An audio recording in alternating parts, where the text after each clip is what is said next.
55 Newton meters plus 55 degrees of rotation.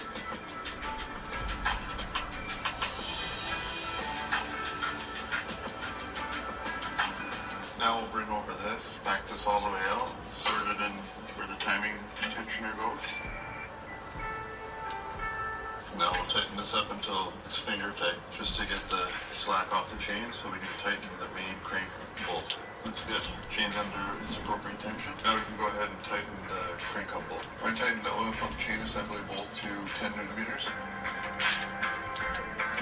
Installing the locking tool. This is a fresh bolt, brand new. It's a T60. We're going to torque it to 95 Newton meters. T60, but they're not T60 on it, Carrie. My guy's only got T50s on it. To allow the front bumper off. Tension up. Like so. Now the oil pump chain has tension. These are all torqued to 10 Newton meters. This is torqued to 95 Newton meters. That will free us up to remove the balance shaft lock, and then we can tighten the crank up bolt and to reinsert these plugs. I've confirmed that we're in good shape. That is still in the appropriate position. Now reinstall our oil pickup and make sure there's no debris in it first of all. Careful when installing this so that you don't damage the O-ring. Alright, using a 22 mil socket, we're going to tighten the crank up bolt to 100 Newton meters plus 270 degrees of rotation.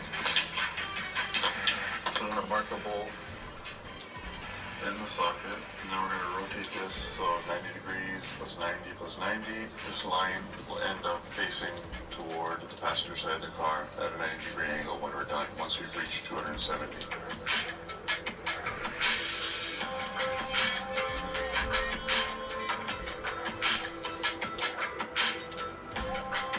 Okay, and we're torqued. Put these plugs back in.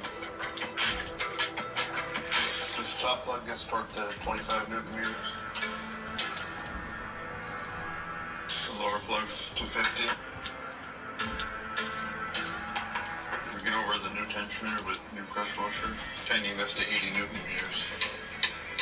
The oil pan gasket was recently replaced by the dealer, but regardless of replacing, it was a new one. So I'm going to head back underneath the car and install the oil pan. There's 22 of these bolts. 2 of them, about halfway up, have a thread locker / sealant type of material on there because they go through the crankcase and you could develop a leak if you don't. So when I get to that part of installation, I'll just put a little infographic explaining that because I'll look it up as I'm going.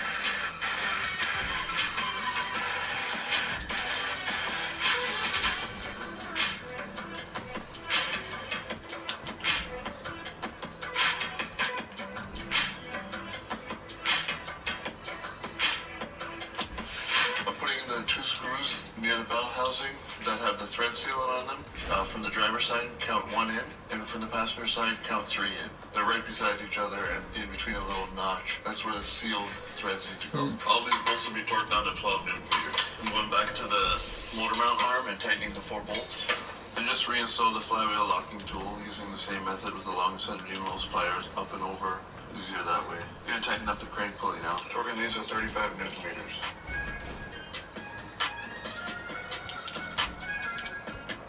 I'm sure this goes without saying, but if you mark this and before you put everything back together, rotate it 2 times over and verify that everything's still in time. But this design is pretty good where literally as long as you have everything in the right position, it just clamps down on the final position. There's no way it's going to tweak or move. In preparation, I just placed the motor mount in the subframe so we can jack it up and reconnect everything.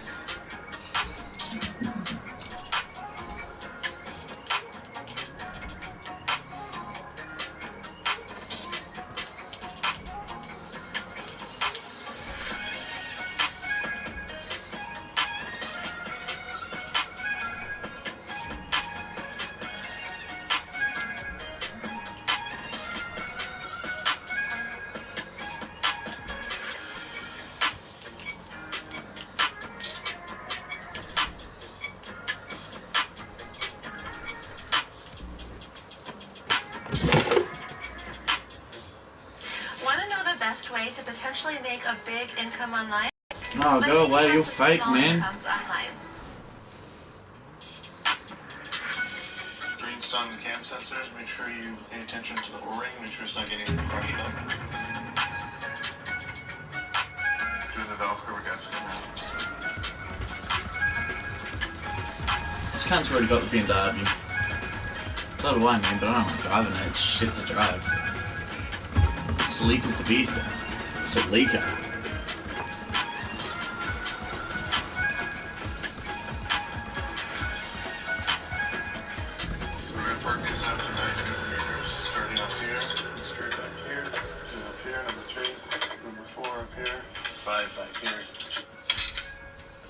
Up here, 7 top right, number 8, 9, 10, 11, 12, 13, 14, 15, 16, 17, 18, 19.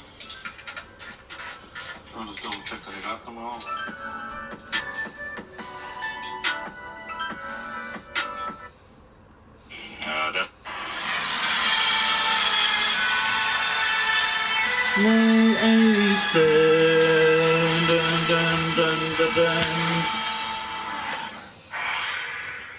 Teach me more about BMW.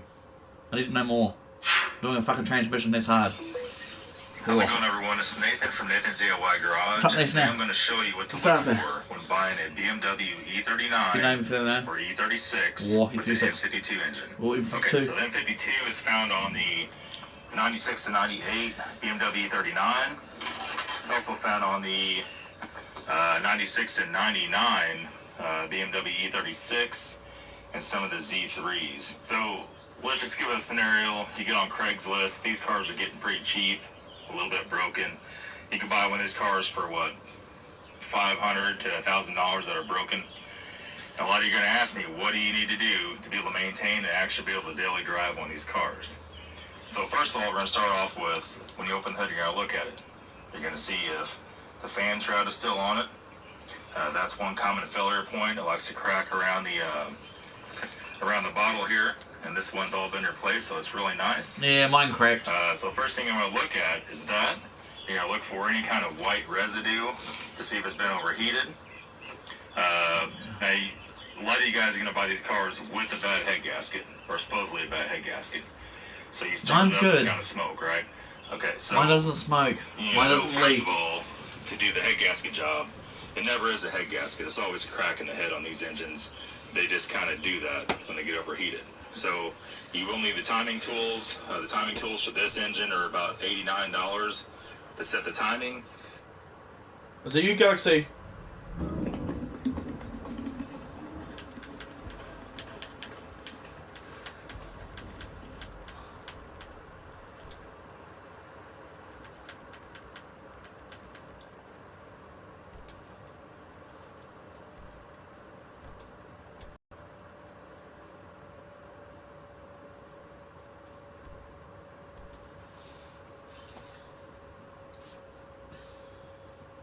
You will need another cylinder head. They're getting pretty expensive. They're $250 to $500 off eBay for one that's not cracked. So if you guys are doing that, I have other videos of that up. So next thing we're going to look at here is what are you going to look for inspection-wise. Let's say the car still runs and it's on Craigslist. It's running like crap. It has lien codes. It has a rough idle and all of that. So the first thing we're going to look at is the throttle body boot. Throttle body boot's right here. You're going to look for cracks in the throttle body boot. It's been replaced. It's all nice and soft still. A lot of these will crack down in here along there.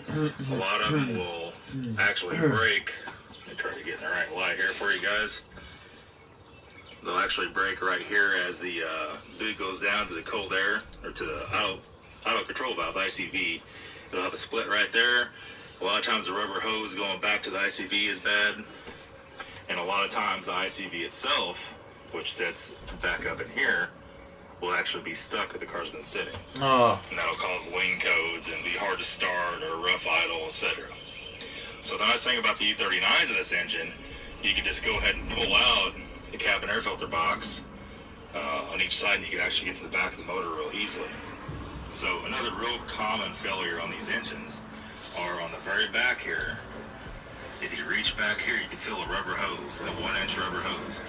And a lot of times that hose is a coolant hose that'll actually rupture. Now, every car I get in, I always reach back there and feel of it and see if it's getting bulged out where it comes out the cylinder head. It's kind of hard to get to, but if you pull this air box out, it's really not that bad. Something, if you check into early on, before you have a problem, that'll save you a lot of grief on the interstate. That's probably one of the most common failures of these cars. That hose blows, and then you overheat and crack your head. Okay, so the next problem is the CCV. As you can see, this one's already had silicone hoses put on. It's running the catch can. This catch can's actually just running open as a vent. There's no vacuum going to it. So the CCV valve, or the crankcase ventilation, will sit under here. So a lot of times the diaphragm will rupture. A lot of times I take them off, throw them away, and do a catch can set up. This one done. Catch can set up. Is the hose that goes up to the valve cover. The factory hose is hard plastic and it'll actually break. And that'll cause a real bad vacuum leak. Also, the hose going to the dipstick tube from the CCV that runs back here to this tube. Come here, number one. I'm coming for you, bitch. Tube right here. And in the bottom of the dipstick tube, it wires off and has a vacuum line or an oil return, as you might say. I'm about to do it. It'll be a W. You fucking total it as soon as you land. Coming for you, bro. You better keep that BMW floored, man. Oh, keep it floored, bro. I'm catching. This thing's faster. It's lighter. But, oh, I don't know about the turns, though. The cover itself is terrible about cracking. And what'll happen, and this car actually has it too, I can't really video it for it's hard to see. You can see some residue, oily residue up here. You'll actually get a crack you're gone, going bro. down to the bolt hole or just, down in the cover itself. Once you take this cover here off, you can see it on the main cover. That's really common. Another common problem is the water leaking through the windshield wiper squirter up here. It likes to drip through that, and it likes to drip through this guy here, especially if you don't have the little plug on it. And rainwater will actually get number 5 or number 6. So when you start it up, it'll be running all rough, and you pull the coil pack out, and it'll have rainwater in it. On the E39, that's really common. As far as the E36, that's not as common on those. The hood's up a little bit different. Another oil leak problem is the oil filter housing, where it goes to the block down here. It likes to leak out of there. Frick. That's not that hard of a fix. You take the power steering pump reservoir off. Usually you get to it pretty easy. Mary Matt take the alternator off of this car, and you just reseal it. I'm going to walk into the can. Oh, shit! Not too much of a money problem. It's just a little bit of time consuming to get that done. As far as oil leaks, that's really about the worst oil leak on these is the dipstick tube, is the oil filter housing, and the valve cover itself. And as far as coolant failures, basically these cars aren't too bad. These aren't as bad as the newer BMWs that has the push lock hoses. These still are the old clamp style. And these hoses can leak, they can get pinholes in them. As you can see, this one has already been upgraded to aluminum housing thermostat. So that's been all done. Otherwise, the thermostat housings like to crack. Also, the pulleys, the idler pulley, and that's the same on anything. If you can see it back here or not, I don't know. There's an idler pulley and a tensioner pulley. And those bearings like to go out and they'll squeal. Sound like a RC car. It'll screech when you start it up. A lot of times they'll do it on a cold start. If you catch it in time when they start doing it on cold start, that won't come apart. If you keep running it, the pulleys are actually plastic on the serpentine belt, and they'll actually melt the pulley and derail the belt, and then you overheat. Obviously, that turns the fan, it turns the water pump, and all that stuff. Also, another common problem is the crankshaft sensor. They like to fail. Once you get a higher mileage on these cars, and that has changed. You guys can look at my other videos. I have videos up of changing that. You pull this air box out, you go down here on the side of the engine block with the long extension, and you could actually take the one little bolt out and change that pretty easily. They're not very expensive. One thing you got to remember on these engines, you have to go with at least a name brand. It don't have to be OEM. It needs to be at least a Bosch or something like that when it comes to the crank sensor and the cam sensor up here. These cars do not like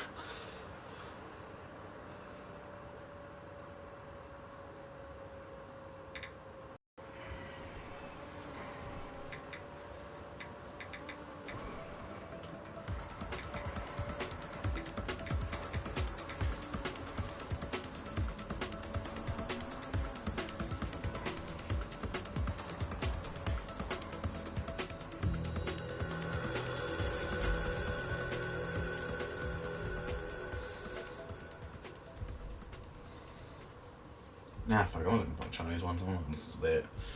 It's been a couple of You years. have the wrong.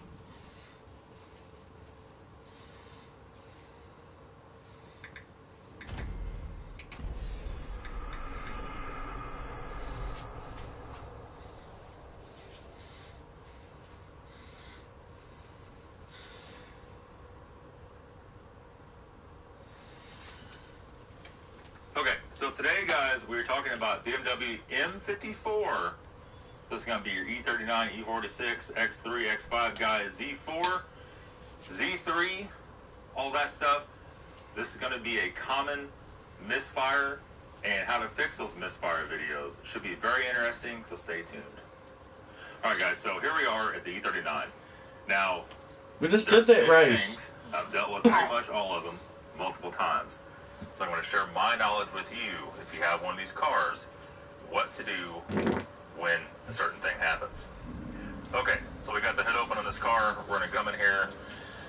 Now, the worst case scenario, you go to start this thing, either it won't start, or it starts, it's running very, very rough, or you're out driving and it runs rough. So we're going to start off, the very first thing, random misfire. So we're going to have a misfire. As you accelerate, you're going to feel it kind of cutting out, things like that, especially when it's cold. Usually, that is a coil pack, ignition coil, which lies up here. Those go bad pretty frequently if you have the old style valve cover, so pre-2002 valve cover, they tend to crack a lot more. And you could have oil down in the valley. You could have rainwater on the E39 likes to leak in and run down the valve cover and get in the coil pack valley. Doesn't matter if you have the cover on it, it'll still leak through and find its way in. That's your running misfire, your light misfire. Or it could be your cold start misfire. Cold start misfire could be a coil pack. Cold start misfire could also be the PCV, which runs off this tube. We'll get Philip coming here real close. This tube runs down. Oh, really? I'm running off Celicas now. To a PCV valve, CCV on this car, and drains back into the dipstick tube. And then Fucking it runs idiot. and feeds vacuum off this. So if that's ruptured, if that diaphragm is broken in that valve, if any of these pipes are cracked whatsoever, you're going to have all kinds of issues like that. Now, also, your cold start, your rough cold start, Rough cold start. could be your throttle body boots. Throttle body boots, okay. These are rubber, and they get some age Rubber. on them. These will actually start cracking as they go around, as it goes down to the ICV, the auto control valve. They'll crack, and then that could also be cause of cold misfire. Now, if you're crank but no start, the first thing you need to do in these cars is come down here and unplug the mass airflow sensor, right? Then try to crank. If it starts up, you probably have a bad sensor.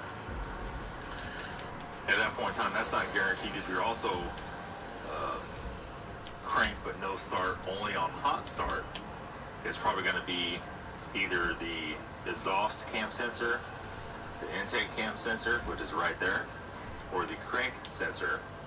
And what they do, they get like a little bubble on them, and it changes the timing, and it moves the sensor closer or further away, and the car won't start. Now, that whole system... He's gonna leave now. I just cheated hard. Back here, you take this out. Well, I didn't cheat. He smashed ECU into me. is under this piece, and next to the ECU, there's a little 5-fuse holder that holds 5 fuses. And a lot of times, what will happen if you're messing around with coil packs or having any kind of problem, it'll blow one of those fuses. That'll give you crank but no start. So we have a couple more things in this engine. On the front of the engine, we have the Vanos unit itself. The Vanos unit itself has O-rings that seal in there, and if they get dried out and messed up, that is actually going to, it could cause a cold start misfire. Most of the time, it's just going to be down on power, right? They never do get bad to where it keeps the car from running, but it very well could. And at that point in time, the next thing is the DISA. Oh, he gave up. We'll get Phil to come in here. The DISA is right here. Little bugger. Sorry for being so good at racing. Different ways. It has a little vacuum pod back here. The strongest thing I got in GTA is my racing. I'm not even good at it. Just this way better. The DISA is just essentially a vacuum. Double clutches and shit. I don't even know how to do it in GTA. Opens a flap and opens different runners and intake. Now, a lot of guys think that the DISA brakes is going to cause rough idle, but it really doesn't. Usually when those break, when you floor it, it doesn't close, so you lose power on wide open throttle. Usually that's the only problem that causes. Okay, so the next thing is catalytic converters. On these cars, they have the catalytic converters are actually on the exhaust manifolds.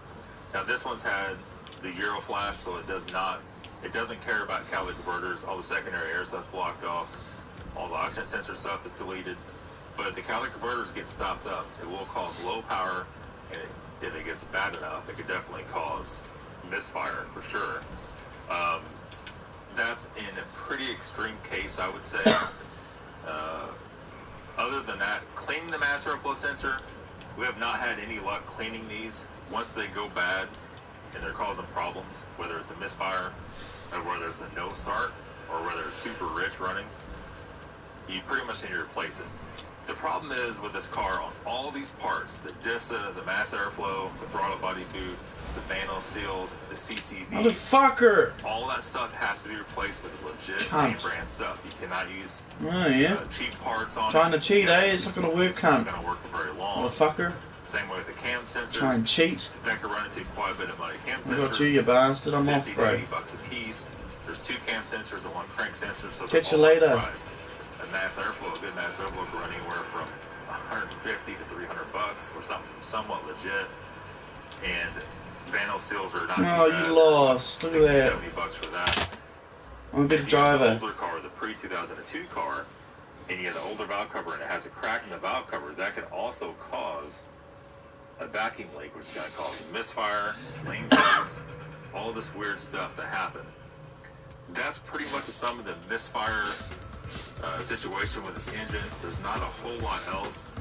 To do one of these cars up, like this car came in and needed kind of everything. To do all that up, it was about 600 bucks just in miscellaneous things to get this thing 100%. But once you do that, if you do it all at once, then you're good to go, right?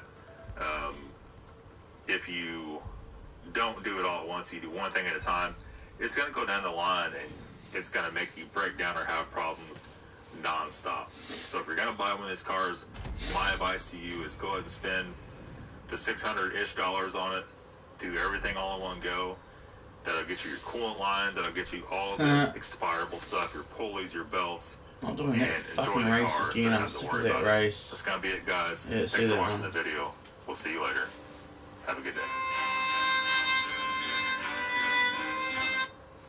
I'm no author, and I sell literally thousands of books. You're on fake, Amazon every bitch. single Fuck month. off. And you know the crazy thing? I didn't You're write fake. these books myself. Okay, guys, so today we are fixing the M3, E36 M3. This is an S52 engine, so this video is going to apply to S52, M52. It's also going to apply to M54, but not S54. So there is that. This thing has an issue to where whenever we start it up, it runs fine. Once you drive it for a little bit, it starts getting hot. Let's say 15 minutes, it starts cutting out. And sometimes if you turn the key off and restart it, it'll be fine. Sometimes it won't. It's very random. So it misfires, it will die all at once. So we've seen this many times before. This old man is no rookie to this kind of stuff for BMW. It's like the legacy, right? So this car is 170,000 miles on it.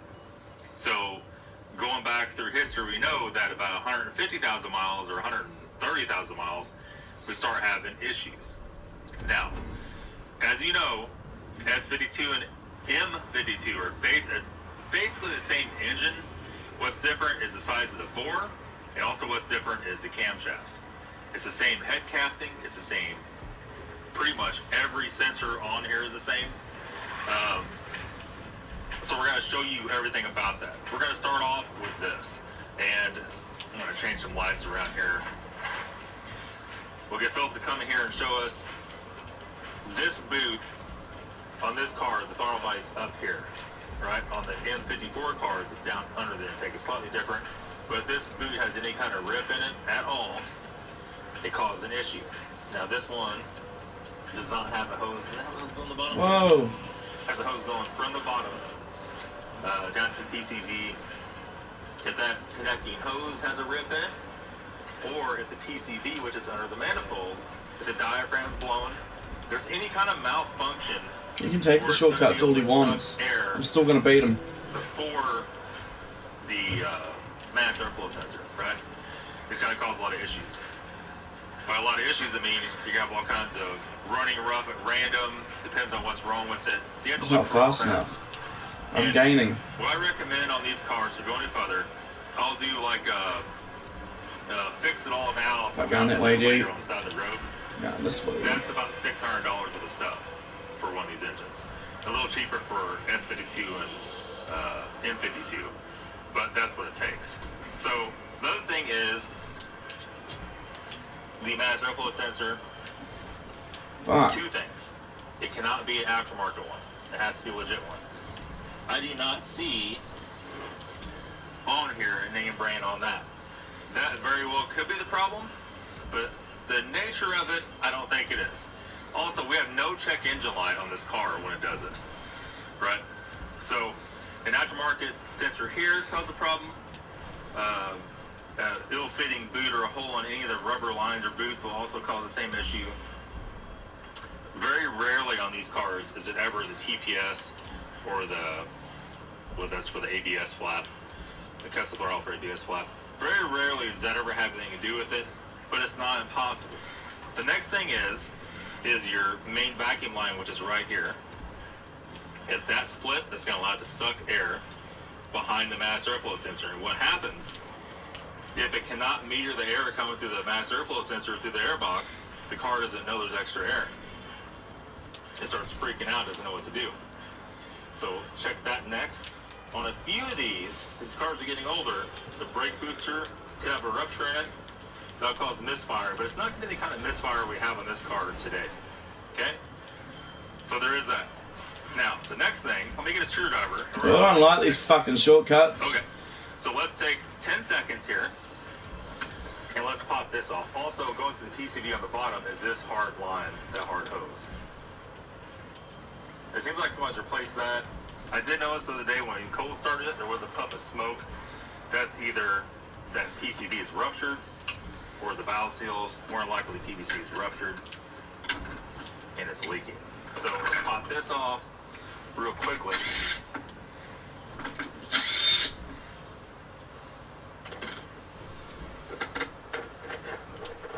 Take this off, our nice M-Power cover. And here's the ignition coil packs. And I'm going to bring this light over here, I think, what Philip's shining that down in there. There's many things with these that you have to look out for. For one, make sure it's some kind of legit name brand. Bremi, Bosch. These look pretty much factory. Somebody's obviously been here because they're all numbered. I don't know why those will be numbered there, but they are.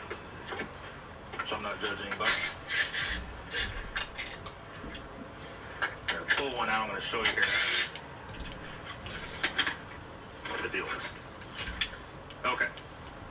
So somebody's replaced the boots on this, and you can see there's an issue here. I don't know if you can see with this light or not. Let me move the light on this side here, and I'm trying to get Philip in here and show you guys with that lens. I don't know if it's possible. So you can see right here, that coil pack is arcing out. See that? Same way right here, you can see arcing signs right there and right there. It looks like these are factory. Somebody's just changed the boot on this one. And that might be another problem, but that's not the problem we're having today. The other thing is, if you see oil on the bottom of this ignition coil, that can also do bizarre stuff. That can make it so it'll misfire when you turn the key off and back on, it'll fix it. Why that does that, I don't know, but usually it does. Also, oh, look at that. What's it looking like on the other side?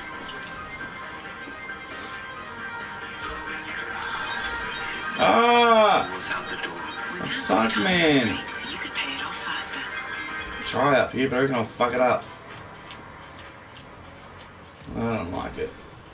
When you used to it's do way a slower. you never know who might hear it, repeat it, and share it. Akko, learn and teach. Are you ready for Akko? Heading to Akko from home can be tricky. It's time to Akko. Are you ready to Akko? It's time to Akko. Are you ready to Akko? The more we speak to Dil, the more we teach to Dil. Actually, I don't speak that shit for. It's a dead language. Bank of New Zealand. I'm not even a full-blooded Maori anymore. They're all gone. Good riddance. Also check your spark plugs. Okay, let's grab the spark plug socket and extension. We're just gonna look and see a general health checkup. Boys, is what we're gonna do here. So I broke it loose with the old ratchet first. These are a little impactful here. Now, holy cow. Look at that bad boy.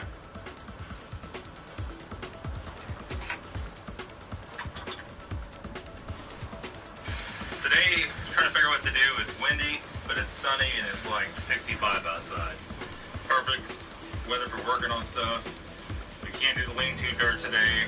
It rained too much. It rained about a half an inch. It's pretty muddy over there. But hopefully by tomorrow we'll get in there and do that. Anyway, we're working on John's E39s. This is the 530i. Did the head gasket on it. Had to go 2 sizes bigger on the time certs. Did all that. Thought we were good. Starts up, it runs, it has a misfire to it. So let me flip it around and explain a little more what's going on. So since it's set a little bit, I thought we'll get the benefit of the doubt. Maybe it has, the rings are stuck. That's real common on these BMWs. If any kind of head gasket problem, the car's been sitting around, low compression is super, super common. So we just kind of pull everything apart. All the cylinders have between, 160, 170, except for the very first one. The very first one has 0. Oh. Not 1, not 10, not 20. 0. And usually you always have something, but I'm thinking that's related to your issue why it's blowing a lot of vapor out of the crankcase. So, I don't know. We just stuck a screwdriver down there to make sure the piston's down a little bit. We have some basic fuel injector cleaner here. We're going to pour about a 5-hour energy bottle worth down in there. I got the screwdriver, like I said, down in there to make sure the piston's down. You don't want the piston all the way up or the liquid won't stay in there. We're going to leave it in there for maybe 3 or 4 hours. Basic injection cleaner. It sure seems like that's probably the only issue with this thing at this point. Like I said before, it also has the coat on for the mass airflow and for the exhaust cam sensor. But I didn't want those to cause any kind of problem like this. So it's got to be this. We'll go and dump it on there, and we're going to figure out what we're going to work on today. If we're going to E90 today, or if we're going to start pulling Amber's intake and valve cover off. That's not too much fun. Neither one of the jobs is very much fun, but they both have to be done. Okay, this isn't exactly. Oh, you got to be a derby now. Here. Hey. We're just going to give her a little bit of a gurgle here. I said that's probably good enough, maybe just a little bit more. And whatever's on top there will evaporate. You can use a funnel if you want, it's not really that necessary on this. And scoop lid back on this baby, and I guess before this video ends, we'll come back and see if that did anything. Could be another problem. Could be 100 different problems causing that issue. So we'll see. Okay. Sun's already somewhat going down. This is going to take me about 3 hours to do. So basically what we're going to do here, we're going to pull... Too slow, bro. Little sugarcoat sucks, bro. Catch you later. I was the unbeatable Saliga. Saliga. We're going to pull the intake. Saliga. We're going to pull the intake manifold off. Ooh. Manifold off.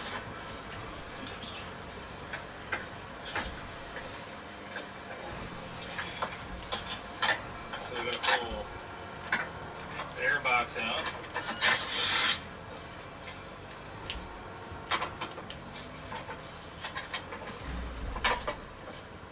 Catch you later, ball. Catch you later, ball. We gotta pull the mass airflow meter off. No, getting ahead of herself already. Gotta pull the disc off. We're gonna do that. So what we're gonna do here, we're going to pull the intake. We're gonna retime this thing and just kind of catch it up on some maintenance here. I wish I had the hard pipes put under the intake. Ow. The hard coolant pipes, but I don't have any in stock.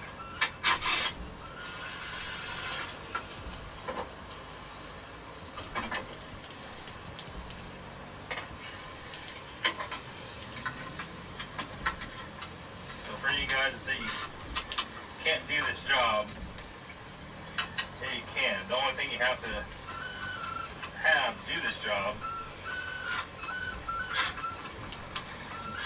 is you gotta be able to pay attention.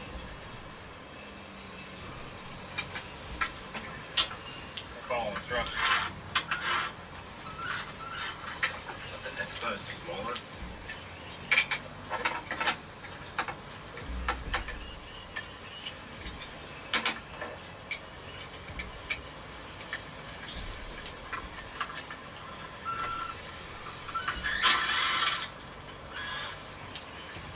Size smaller. Okay. There's your DISA. Super easy. Nothing to it. Take a long screwdriver.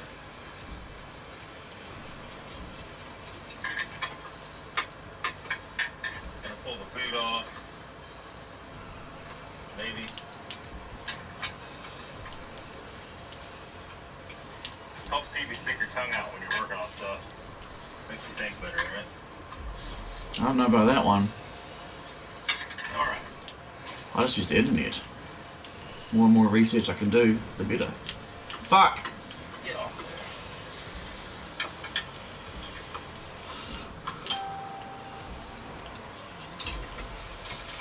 That's what you get, motherfucker! Trying to cheat, cunt!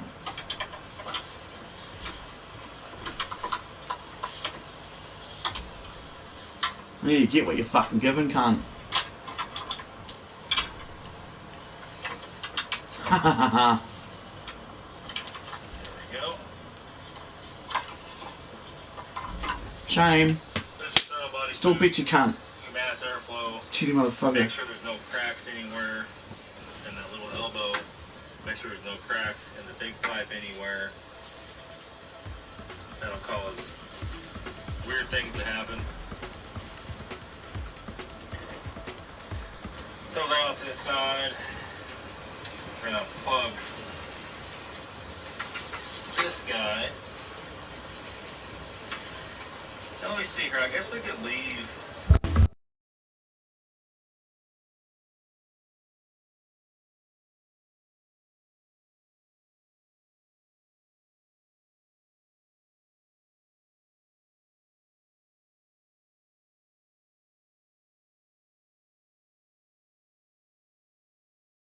Here, pull this vanity covers off. Take that, cunt. Yeet.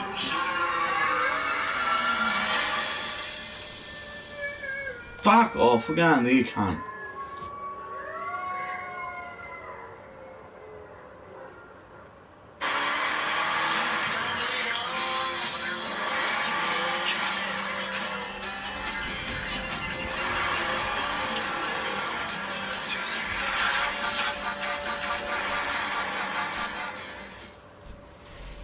Put that over there out of the way.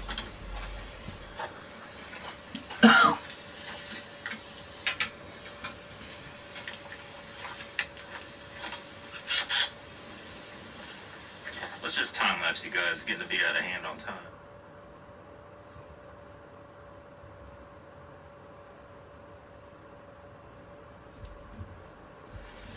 Okay, so here we are.